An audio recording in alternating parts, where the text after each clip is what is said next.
Hello and welcome to today's episode of Beyond the Pedal. I'm here at the MEV stand at the Autosport International show. And I'm going to be catching up with Stu, who's got a bit of a reveal to show you guys of some of the work that he's done, and not one but two cars that he's developed for an incredible charity. And this is a really special episode today. Just something very, very special. Something you'll see. So let's just catch up with Stu, have a look around some of the cars and talk about the incredible build that he's done. Yeah, enjoy.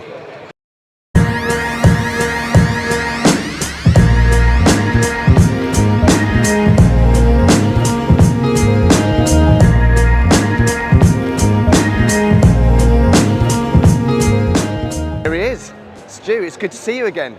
Last time I saw you was with the Exocet RX. Yes. I'm still getting over some of those donuts, I will be honest. And it's something I look back on that video and just think this was an absolute riot. But we're not here to talk about the RX. Nope. We're not even here to talk about your single seat MEVs. Nope. We're here to talk about something else. Yes. What is it you brought down to the auto show this weekend? So we have bought a couple of vehicles that we've been asked to make for an amazing charity called the Speed of Sight. Mike Newman, the world's fastest blind man, approached us a year or so ago and said, please can you build us an Exocet? We've got a couple of cars already that just aren't capable and suitable for the kind of people that we're getting in the cars. They can't fit the car, they can't get in the car, can't get in with a roll cage, but the Exocet will work. So can you build us a car? We'll raise the money and build it. So we went to Castle Coombe to watch their day, and we were blown over by what they do, what they achieve, and the faces of the people that get out of the cars that haven't ever been able to drive a car before because they're blind, because they're disabled. Giving them that experience, I said, yeah, we are 100% on board. Got home and I said to Sil, let's make them two. Let's give them two. Not just one, two. Yeah, I mean, I got to talk to the guys yesterday when you revealed not one but two, and just talking about it was like, wow. They had no idea. We kept it a complete surprise. We got here late on Wednesday. We set up, put a reveal cover over it, and first thing Thursday morning, 10 o'clock, we stood around. There was a packed all the way through the bunker system from Draper. That was all packed. People were just wanting to see what was happening. We pulled the covers off, and obviously Mike didn't know. So John tapped him on the shoulder and he said, "There's two." And Mike just broke down. He couldn't believe it. He was still getting a lump. I'm just talking about it now. It's that just goes to show, like, what you do, the company you are. And I remember meeting Alan at your Exocet event, who is a safety car driver for a lot of the Mission Motorsports that we've been doing, and he was talking about Speed of Sight, and I was like, oh, this sounds incredible. And then when you came here yesterday, I was just like, just unbelievable. Go and show us around the car, and just show everyone what you've done to make driving for people who have impaired vision, who are blind, and have given them. Just show us around the car, because it's incredible. Come on. So the two cars are identical. We've got Baxter, which was the original car they wanted building, and then the second car we built is called Stanton. They're both named after Mike's dogs. The car themselves, Stanton, just there. The cars themselves needed to be dual control, both steering wheels, pedals. They were built around an automatic 1.6 MX-5 donor.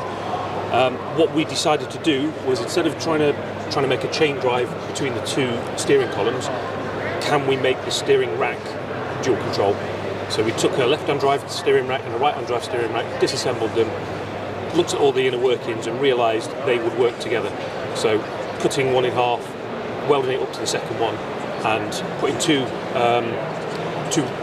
pinions into the rack, which meant the drive, when you turn the steering wheel, is very direct. Yeah. There's no movement where you would get in a chain-driven slack movement. It's just perfect. It's got two accelerator pedals, two brake pedals as well, which means the person in the usual driving seat, what would be the driver, can sit and drive the car as they would normally, but the second the person in the passenger seat, who's a normal instructor, can then take control of the car and show them how much steering input they need, how much pedal input they need to make the car move and stop and drive.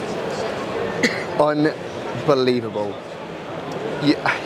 I can't begin to, the engineering that you've gone there, the thought process you've gone there to help a charity, to give, to give people an opportunity that would never have an opportunity to drive, let alone race a car around a track.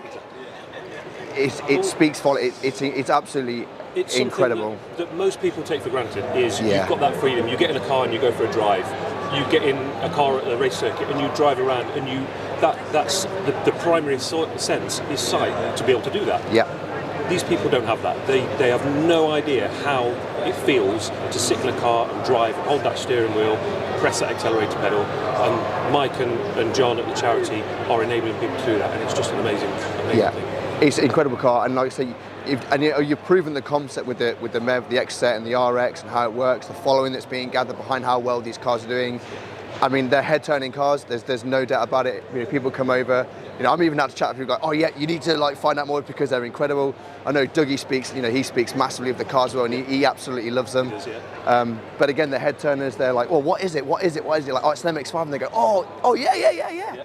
And the kits you build, and to be able to take that ingenuity and apply it to be able to do this and give people now, a wider audience the ability, I think speaks volumes for your company and who you guys are and what you do. So I'm looking forward to seeing these out. I think we're going to have to do another day and see these out and stuff. We cannot wait to get these cars out on track with the charity. And the first day out, we will be there. We will be supporting them and hopefully get a lap with Mike. Oh, can't wait.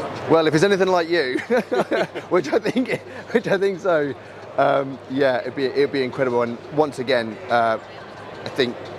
Once again, thanks for inviting us down, and two, for what you're doing, both in the charity work and what you're doing for the motorsport community. I think is fantastic. So again, thank you very much, mate. We'll see you in a little bit.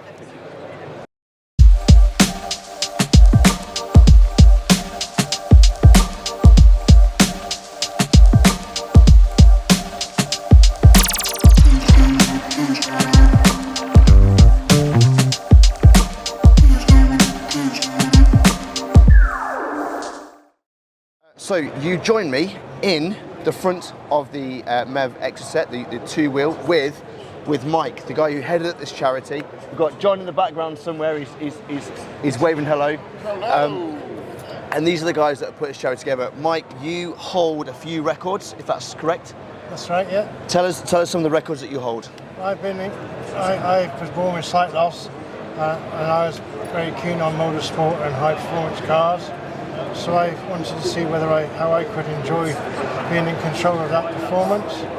So a few years ago, I decided to try and see if I could drive a car, and I successfully managed to get a Guinness World Record. And my last one was in the GTR, doing 204 miles an hour. 204 miles an hour.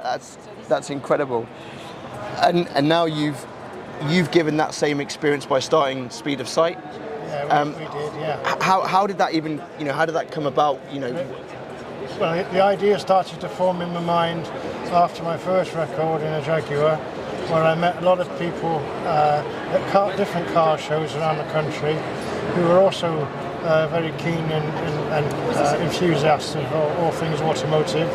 But these people had to relinquish their license due to illness or accident. But the constant message I got from them was that the thing they missed most while they're trying to sort their life out, the fact they couldn't drive anymore. So I started to think around how I could give them back that excitement, if only for a few moments, give them back the exhilaration and the sense of freedom that they used to take for granted. So Speed of Sight was born 12 years ago, and we now go down to different race circuits all across the UK, working with people with very varied and difficult challenges, but we do our level best to make sure when they're in our car they have a drive. Well, if there's one thing I can say about the MEVs, they definitely do that, absolutely. And now you've got ones where you've got two people available in the front, but seen some of the videos here at the stand. It's not just, you know, adults that are racing or you're driving these, is it? No. When we set the charity up, my expectation was that we were working predominantly with adults that used to drive. Yeah. But at least half of our drivers now are young children or teenagers. Well, sadly, they've never been in a position to take a driving test. But the good news is we give them the chance to drive on a racetrack. It's, as I say to Stu, what you guys have done is it's hard not to get, you know, choked up about it. It's so nice to see the cars. What do you think to the MEV actually while we're here? Because what you're doing is incredible. The videos, what you're doing, the inspiration, the stories behind it, it's absolutely fantastic. Well, but on the actual car perspective, as a driver yourself, how do you find the Exocet? for these cars, we're going to mark an evolutionary step for our charity. Yep.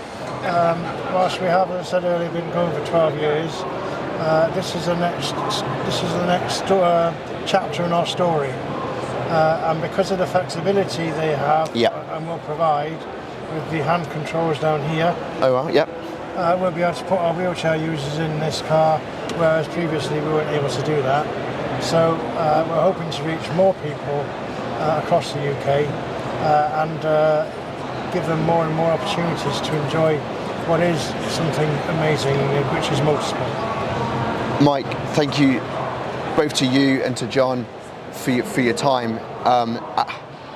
If people want to know more about Speed of Sight, where can they find you? If they want to know more about us, then speedofsight.org, or they can ring me, or they can drop me an email at mike@speedofsight.org, and I'm happy to chat anytime. Brilliant. I'll leave a little comment in the description below where you guys can find it. That's it. But once again, Mike, John, thank you so much for what you guys are doing. It's absolutely incredible. You've opened the doors to, well, in essence, anyone can now drive it now with the handicap and the disabilities, you know, to the impaired, to fully blind, and giving people that freedom to drive, because, you know, there's a petrol head in everyone. That's the reality. There's a petrol head in everyone. And we want to let them out. and why should that anything, you know? And if you've got a vision, if you've got a goal, if you've got the drive, you really can make. And this is an absolute testament to that goal of you really can do anything. And Mike, thank you so much for this today. Thank you. Well, that concludes today's episode of Beyond the Pedal, and thanks again for the time for Stu, building these two incredible cars. You know how I feel about the MEVs anyway, and for the guys here at Speed of Sight for their time today. Yeah, thank you, and thanks again, Mike. Cheers. Thanks.